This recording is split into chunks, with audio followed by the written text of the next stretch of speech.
Un âne dans la maison par Gina Ruck-Poquet aux Bibliothèques Rose. Quelle histoire! Un âne dans un appartement en ville. Vous voyez cela d'ici. Un âne, ça broute de l'herbe. Où trouver de l'herbe en pleine ville? Benjamin et son ami Cricket sont deux garçons qui ne manquent pas d'idées. Mais vous savez, les grandes personnes n'apprécient pas toujours les idées des enfants. Elles se fâchent. Et quand l'âne se met à braire la nuit, c'est le drame. Un drame où l'on rit beaucoup d'ailleurs.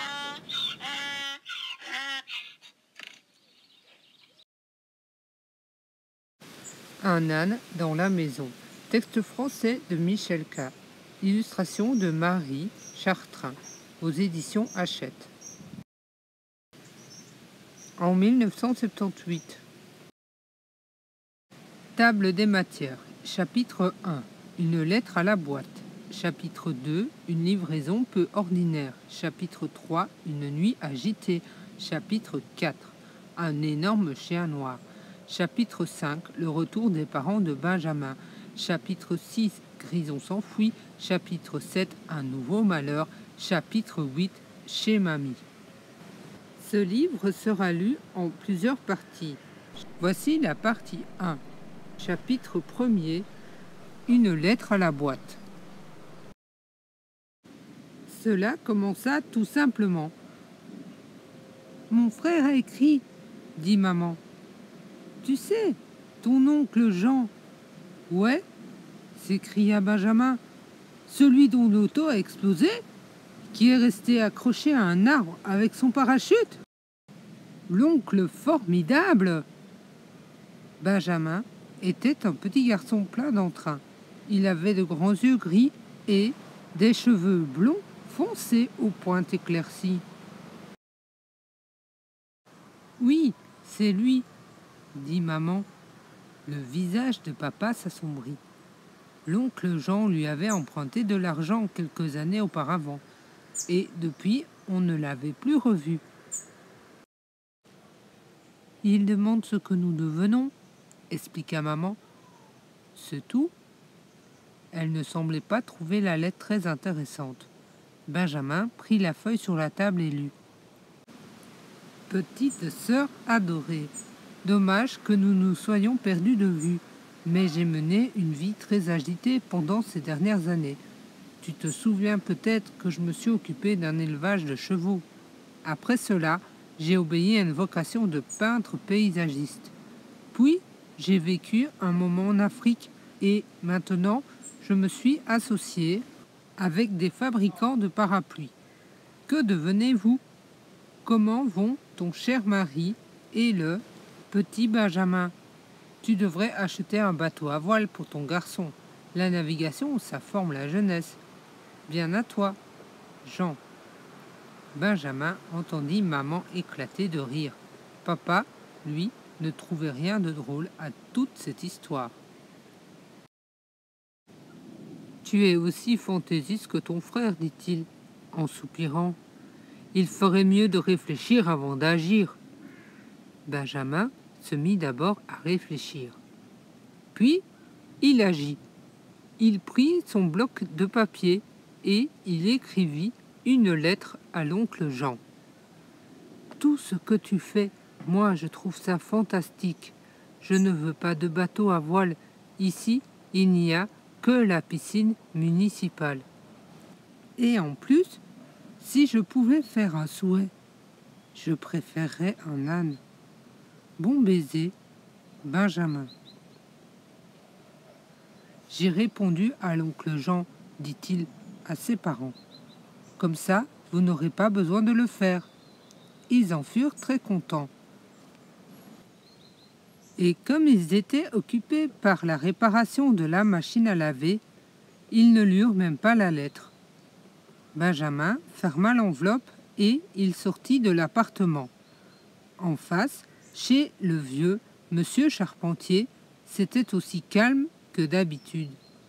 À l'étage, en dessous vivait Gilles Cordier qui se consacrait à l'éducation des enfants et un jeune couple huluberlu, les Florian. Les Lebrun, Au rez-de-chaussée étaient des gens plus âgés qui passaient presque tout leur temps devant la télévision. « Salut Benjamin !» dit Monsieur Larue. « Bonjour !»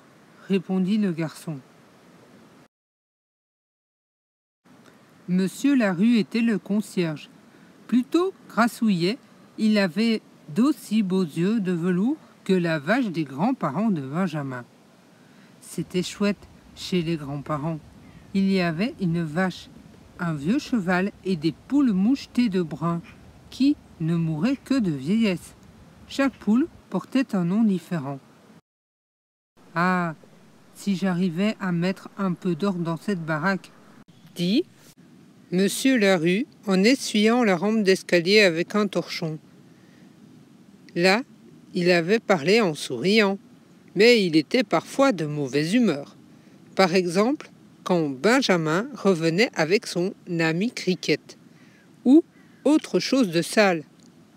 À l'origine, Cricket n'était pas plus sale qu'un autre enfant, bien sûr, mais il ne devait pas se laver souvent. Sa maman était morte et son papa n'avait pas le temps de le surveiller de près. Benjamin courut dans la rue et mit la lettre à la boîte. « Ce serait chouette, pensa-t-il, si Jean me répondait. Il pourrait commencer une collection de lettres. Son grand-père lui en avait déjà envoyé une pour son anniversaire. Elle parlait de la campagne, des animaux, mais ce sujet n'intéressait pas Cricket. Il préférait les autos. Cependant, lorsqu'il rencontra Cricket, Benjamin s'arrêta de penser. Ils étaient si bien ensemble. « Ça va ?» dit Benjamin. « Ça va ?» dit Cricket. Avec ses cheveux noirs, il ressemblait à un bohémien. Benjamin le préférait à tous les autres garçons. Ils se firent un clin d'œil et se mirent à courir. Il y avait non loin un dépôt de ferraille où l'on trouvait de magnifiques autos démolies. Là, Benjamin et Cricket se construisaient un auto-tandem. C'était une auto, en quelque sorte, mais qui ne consommait pas d'essence et qu'on ferait avancer en pédalant. Il n'y était pas encore. À vrai dire, il venait à peine de s'y mettre. C'était un secret, bien sûr, et il le gardait d'autant mieux qu'il était interdit de se promener entre les vieilles autos. Les deux garçons ne se doutaient absolument pas de l'aventure toute différente qui les attendait. Et pourtant, l'histoire avait déjà commencé, à l'instant même où Benjamin avait posté sa lettre.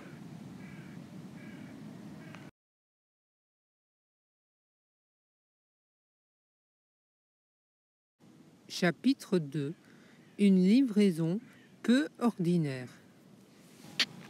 Quelques jours plus tard, la grand-mère de Benjamin tomba malade.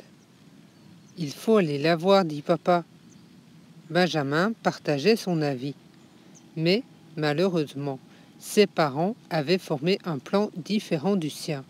« Je peux prendre quelques jours de congé, dit papa. Mais toi, tu as encore 2 jours d'école. Tu restes donc ici et nous t'emmènerons une autre fois à la campagne. » Benjamin leva les yeux vers sa maman. Elle lui cédait souvent, mais là, elle fixait les primes verts sur le rebord de la fenêtre, comme si elle s'était subitement transformée en cactus. Benjamin réfléchit. Puis il lui sembla qu'il avait trouvé une idée qui les ferait changer d'avis. « Mais je ne peux pas dormir tout seul !» s'écria-t-il en écarquillant les yeux pour montrer sa frayeur. « Ne t'inquiète pas, dit papa. Tu habiteras chez Gilles Cordier. Nous lui en avons déjà parlé. » Ah, fit Benjamin. Maman lui donna une clé. En cas de besoin, dit-elle. Mais il vaut mieux que tu n'entres pas dans l'appartement, reprit papa. Tu n'y ferais que du désordre. Puis ils l'embrassèrent. Cela ne servit à rien. Benjamin bouillit de colère presque tout le long du chemin de l'école. Enfin, il décida de profiter le mieux possible de cette situation. « Tout à l'heure, dit-il à Cricket, on va monter chez moi. »« Chouette !» s'écria Cricket. « On pourrait essayer de faire fondre le drôle de morceau de métal sur votre cuisinière électrique. » Les heures de classe, aussi fades qu'un vieux chewing-gum, s'étirèrent indéfiniment en longueur. La sonnerie finit quand même par retentir, et le maître annonça une bonne nouvelle. Pendant ces 2 derniers jours, il ne ferait la classe que le matin. « Et Cordier ?» demanda Cricket sur le chemin du retour. « Oh, j'irai après, » répondit Benjamin. Ils firent la course, mais ils arrivèrent en même temps. « Qui c'est celui-là ?» demanda Cricket. Une petite voiture de livraison se trouvait devant la porte. Le conducteur en sortit et il se mit à étudier la liste des locataires. « Vous cherchez quelqu'un ?» interrogea Benjamin. « Fabre, » répondit l'homme. « C'est nous, » dit Benjamin, « mais mes parents ne sont pas à la maison. »« Ça ne fait rien. D'ailleurs, ce que j'apporte doit être pour toi. » Il alla vers l'arrière de la fourgonnette, se glissa sous la bâche, puis il fit tomber un abattant et, aussitôt, Benjamin aperçut l'âne. C'était un très petit âne, avec une tête adorable. Et imaginez-vous que c'était l'âne de Benjamin. Son oncle Jean le lui envoyait. Benjamin n'arrivait pas à le croire, tellement cela lui paraissait merveilleux. Il montra à Cricket le billet que l'âne portait dans une pochette attachée à son cou. On y lisait « J'appartiens à Benjamin Fabre » ainsi que l'adresse. L'homme repartit dans sa fourgonnette. « Ça alors !» dit Cricket, l'air hébété. Mais Benjamin tenait le petit âne par la corde et le regardait. Il n'en avait jamais vu d'aussi beau. Délicatement, le garçon posa sa main sur le museau doux et chaud de l'âne. Il le sentit palpiter. « Eh ben, » dit Benjamin. « Eh ben ?» Puis, de son bras, il entoura le cou de l'âne et il s'approcha de lui pour respirer sa bonne odeur. « Tu pourrais peut-être m'expliquer ce que ça signifie, » dit Cricket, qui avait retrouvé la parole. Benjamin eut l'impression de se réveiller. « Plus tard, » répondit-il. Il leva les yeux vers la maison. Tout semblait calme. On n'entendait même pas bouger Monsieur Larue. « Il faut faire monter l'âne avant que quelqu'un le voie, » dit-il. Cricket avait compris. « Viens, » dit Benjamin à l'âne. Il tira un peu la corde, mais l'âne resta immobile, comme si ses sabots étaient collés au sol. Benjamin tira un peu plus fort, et Cricket essaya de le pousser vers l'avant, mais cela ne servit à rien. « Il ne veut pas, » constata Cricket. « Tu crois vraiment qu'il va monter l'escalier ?»« Je ne sais pas, » répondit Benjamin, « mais il faut le faire arriver en haut. Alors, attrape-le, on va le porter. » Benjamin souleva l'avant de l'âne et Cricket l'arrière. À grande peine, ils réussirent enfin à le faire entrer dans l'appartement. Personne ne les avait vus. « Ouf !» fit Benjamin en fermant la porte. Il put alors raconter à Cricket l'histoire de la lettre. « Ça promet du joli, » dit Cricket. L'âne inspectait l'appartement et flairait les meubles. « Regarde !» s'écria Benjamin. « Ses petits sabots et ses oreilles. Tu ne trouves pas qu'il est adorable ?» Cricket haussa les épaules. « Je ne peux pas te dire, » répliqua-t-il. « Je ne suis pas connaisseur en âne. Mais il n'y a pas besoin de s'y connaître. » Benjamin ne comprenait pas l'attitude de son ami. Avec ravissement, Il regardait le petit âne qui mordillait un coin de la nappe. Mais soudain, l'adorable créature tira énergiquement sur l'étoffe et patatras, la vaisselle du petit déjeuner s'écrasa sur le sol. Effrayé, l'âne bondit brusquement en arrière. Benjamin sentit sa gorge se serrer. « Pas si grave, dit-il enfin. Il ramassa les éclats dans son sac d'école, avec l'intention de les jeter le lendemain dans la poubelle de quelqu'un d'autre. Après tout, sa mère avait encore assez de vaisselle. Il a peut-être faim, supposa Cricket. Tu crois qu'il mange les plantes en pot? Les yeux de Benjamin se posèrent sur les primes verts. Je ne sais pas, dit-il.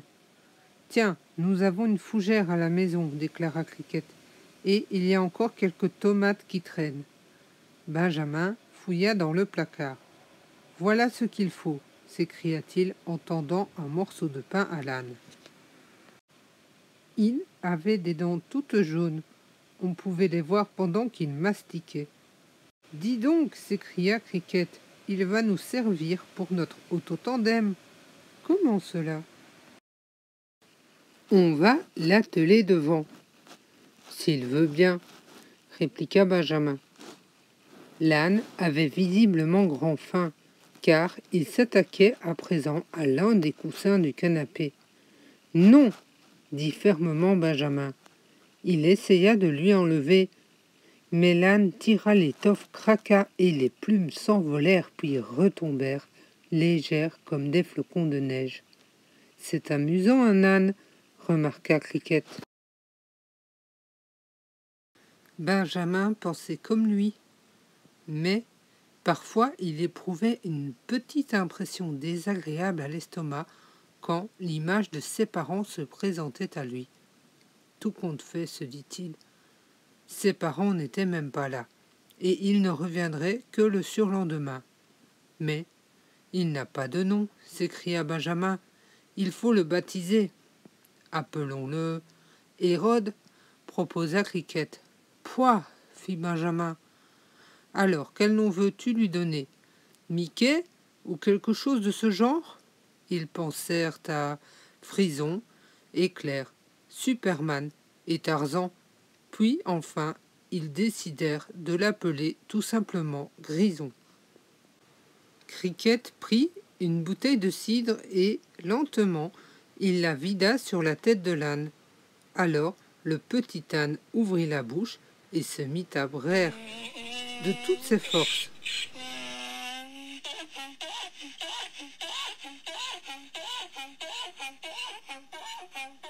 L'étoffe craqua et les plumes s'envolèrent.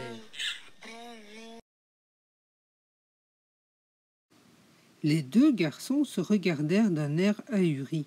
« Misère !» s'écria Benjamin. « Voilà qu'il aboie !» À cet instant, on sonna. Benjamin regarda par le judas de la porte. Il vit un homme grand et mince qui portait des jeans et une barbe. C'était Gilles Cordier. « Il faut que je descende, » chuchota Benjamin. « Tu m'attends ici ?»« D'accord, dit Cricket, mais dépêche-toi. » Pendant le dîner, Gilles Cordier observa Benjamin d'un œil critique. « Tu es bien calme, déclara-t-il. Que se passe-t-il ?»« Rien, dit Benjamin. Mais il savait que son mensonge ne servait à rien. Gilles Cordier avait la maudite manie de s'intéresser à l'âme de Benjamin. Il ferait mieux de s'intéresser un peu moins à mon âme et un peu plus à mon estomac, pensa le garçon en jetant un regard triste sur ses 3 petits pains au jambon. Il fallait en rapporter au moins un à Cricket. Il réussit à le fourrer dans sa poche de pantalon sans être vu.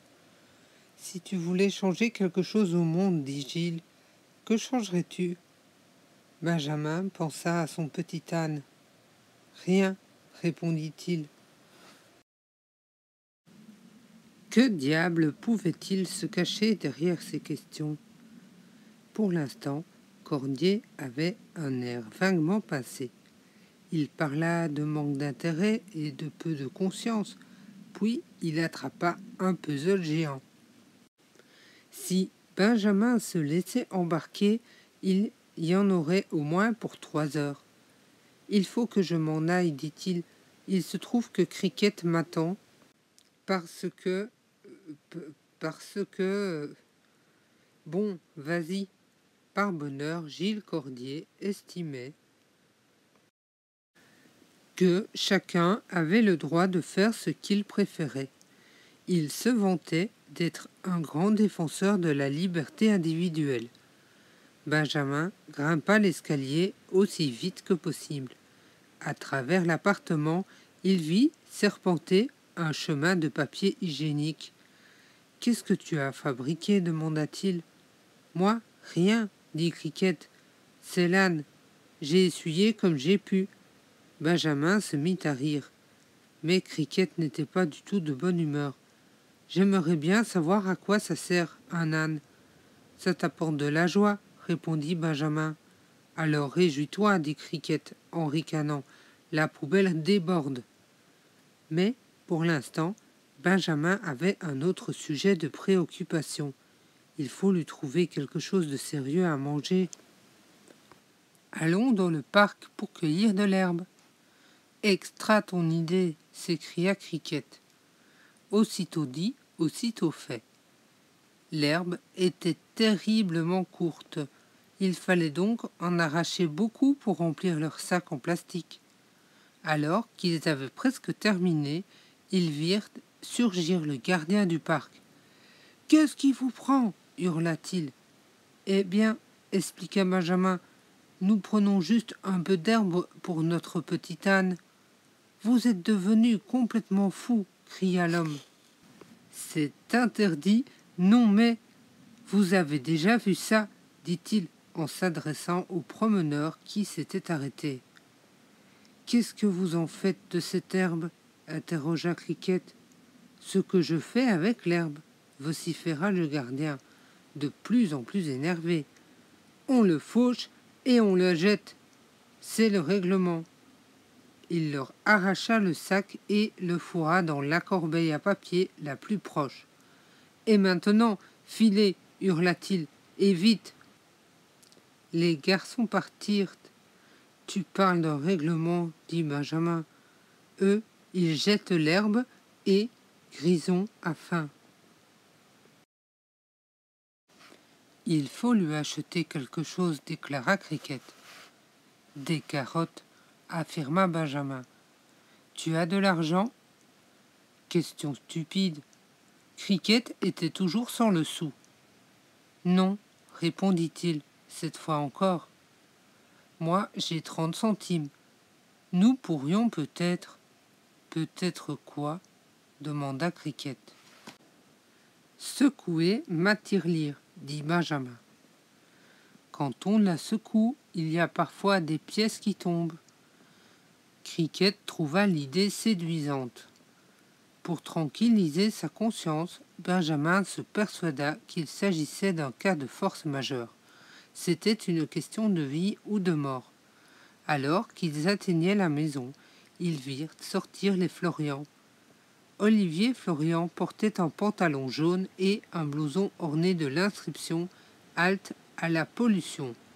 Quant à sa femme, elle arborait un sari indien qui laissait apparaître son nombril. « Un âne » disait Olivier Florian en riant. « Tu te rends compte, un âne ?»« Vous parlez d'un âne ? Quel âne ?» demanda vivement Benjamin. Madame Lebrun prétend qu'elle a entendu braire un âne, répondit Florian en riant toujours. Ha ha. Benjamin fit semblant de trouver cela très drôle, mais il riait jaune. Quant à Cricket, il avait le visage déformé par une sorte de rictus. En fait, ce n'était pas drôle du tout. Ils commencèrent par fermer toutes les fenêtres de l'appartement. Puis, ils épongèrent l'eau, car Grison avait renversé le seau qui devait lui servir d'abreuvoir. Ils se mirent ensuite à secouer tête en bas le petit cochon qui contenait les économies de Benjamin. Par chance, il se montra généreux et quelques grosses pièces roulèrent sur le sol. Benjamin les échangea contre un plein de filets de carottes. Il y en avait bien 5 kilos. En revenant, il croisa le vieux monsieur Charpentier dans l'escalier. Celui-ci lui jeta un air étonné. « Qu'est-ce que tu fabriques avec ces carottes ?» questionna-t-il. « Je croyais que tes parents étaient en voyage et que tu mangeais chez monsieur Cordier. »« Oui, oui, bien sûr, dit Benjamin. Mais les carottes, c'est tellement bon pour la santé. » Lorsqu'il ouvrit la porte de l'appartement, il trouva Grison dans l'entrée. Agenouillé près de lui, Cricket le tenait. « Il est arrivé quelque chose ?» demanda Benjamin. « Non, mais il s'est endormi debout, et si je ne le tiens pas, il va sûrement tomber. »« C'est que tes cloches !» s'exclama Benjamin. « Les ânes dorment toujours debout, et ils ne tombent jamais. » Cricket eut l'air ahuri. Puis il se mit à siffler en l'air. Il sifflait toujours un air quand il était vexé. Si on l'avait laissé faire, Grison aurait mangé toutes les carottes. Mais c'était impossible, bien sûr. Demain, il faudra lui trouver du fourrage, dit Benjamin. Ils brossèrent Grison avec la brosse à cheveux de maman. Oh là là, quelle poussière! Puis Cricket dut retourner chez lui. Au revoir, dit Benjamin. À bientôt, dit Cricket. Benjamin resta seul avec Grison. Il n'alluma pas la lumière. Dans le crépuscule, de plus en plus sombre, il joua un air d'harmonica pour son petit âne. Tout doucement, bien sûr. Quand on a d'aussi grandes oreilles que Grison, on entend sûrement mieux. Il est tard, dit enfin Benjamin. Il faut que je parte. Il voulut amener le petit âne dans la cuisine, mais Grison préféra rester dans la salle de séjour. Peut-être craint-il de glisser sur le carrelage de la cuisine, pensa Benjamin. D'accord, dit-il, tu peux rester ici, mais sois gentil, ne fais pas de bêtises, hein. Grison le regarda s'en aller, qu'il était dur de fermer la porte et de laisser le petit âne tout seul. Fin de la partie 1. Le chapitre 3 suivra dans la partie 2.